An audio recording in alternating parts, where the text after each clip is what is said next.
Society was established in the year 1973, operates over 30 revenue villages with more than 11,000 members to its credit.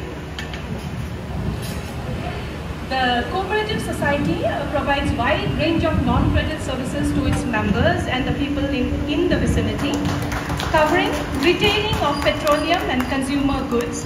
It also does certified seed production and distribution, fertilizer supply, and primary processing of the local produce. The Cooperative Society has collaborated very successfully with HPCL for its transport needs and implements its welfare schemes. The Credit Society also collaborates with the Wildlife Trust of India on the Green Corridor Champions project and is a PM Kisan Samriddhi Kendra. Ladies and gentlemen, Dwar Bagori Cooperative Society Limited from Koliabar, Nagaon.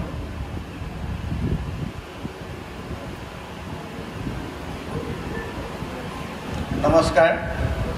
Aji Nabardor Suralistam Foundation der উপস্থিত থকা মুখ্য অতিথি শ্ৰীযুত অতুল বৰাদে, কৃষি মন্ত্ৰী অসম,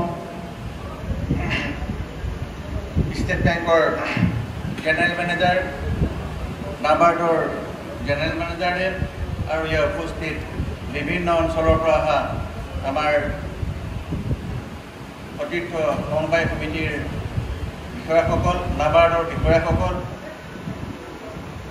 আজি মই বৰ গৌৰৱ অনুভৱ কৰিছোঁ যে নাবাৰ্ডৰ ৪৪তম দিৱসত আমাৰ দাৰবাগৰি সমবায় সমিতিখনক এখন উপযুক্ত কোঅপাৰেটিভ ছ'চাইটি হিচাপে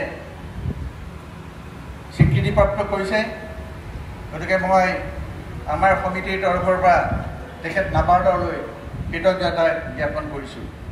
আমাৰ ছ'চাইটিখন নগাঁও জিলাৰ পূব প্ৰান্তত কুঠৰি, কলিয়াবৰ অঞ্চলৰ কুঠৰি অঞ্চলত অৱস্থিত, কাজিৰঙাৰ নিচেই কাষতে অৱস্থিত। এই সমবায় সমিতি 1973 চনৰ পৰা কাম কৰি আহিছে আৰু এই সমবায় সমিতিখনৰ মুঠ সদস্য সংখ্যা হৈছে ৯,৮৫৫ জন। এই ৯,৮৫৫ জন কৃষি, অকৃষি আৰু কাৰিকৰী মানুহৰ সদস্য হিচাপে লৈ আমি আগবাঢ়ি গৈছোঁ আৰু আগবাঢ়ি যোৱাৰ ক্ষেত্ৰত আমি বিশেষকৈ আমাৰ যিসকল সভ্য আছে সেই সভ্যসকলক আমি লগত লৈ আমাৰ তেখেতসকলৰ যি অভাৱ অভিযোগ, সেই অভাৱ অভিযোগখিনি আমি পূৰণ কৰিবৰ কাৰণে চেষ্টা কৰিছোঁ আৰু তাৰ বাবে আমাক নাবাৰ্ডৰ তৰফৰ পৰা কৃষি ঋণ আদি এপেক্স বেংকৰ থ্ৰুদি দি আমাক সহায় কৰিছে। গতিকে আমি এইখিনি কৰাৰ উপৰিও আমি সমুদ্ৰসকলৰ পৰা ডিপজিট মবিলাইজেশ্যনৰ স্কিমত প্ৰায় 7,728টা একাউণ্ট খুলি আমি তাত আমাৰ কৃষকসকলৰ, আমাৰ সভ্যসকলৰ পইচা জমা ৰাখোঁ আৰু তাৰ সেই জমাৰ পৰাই আমি তেখেতসকলক আকৌ প্ৰদান কৰোঁ। আমি বেংকত যেনেকৈ ইণ্টাৰেষ্ট দিয়ে আমি তেনেকৈ তেওঁলোকক ইণ্টাৰেষ্ট দিওঁ। আমাৰ এই ডিপজিট মবিলাইজেশ্যনৰ জৰিয়তে আমি সেইসকলক কৃষি ঋণ, ব্যৱসায়িক ঋণ, কৃষি সঁজুলি কিনিবৰ কাৰণে ঋণ আদিখিনি আমি গোটেইখিনি আমি আগবঢ়াই আহিছোঁ।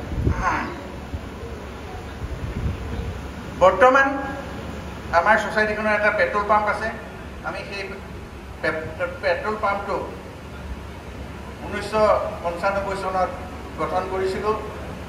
এইখিনিতে মোৰ মনত পৰিছে যে আমি সভ্যসকলক যদি সঠিকভাৱে ছাৰ্ভিচ দিব পাৰোঁ তেতিয়াহ'লে আমি তেখেতসকলৰ জৰিয়তে যথেষ্ট সহায় পাম। আমি বেংকৰ ওচৰলৈ গৈছিলোঁ, কিন্তু আমি বেংকত সেই সময়ত আমাৰ এছেট নাছিলে, আমি সেই পেট্ৰল পাম্পটো ল'ব পৰা নাছিলোঁ। কিন্তু আমাৰ সভ্যসকলে এই ডিপজিট মবিলাইজেশ্যনত টকা জমা কৰি আমাক মাটি কিনা বা পেট্ৰল পাম্পটোৰ লগত সহায় কৰিছিল। বৰ্তমান আমি অসমৰ ভিতৰতে এটা চিড প্ৰচেছিং প্লেণ্ট গঠন কৰিছোঁ।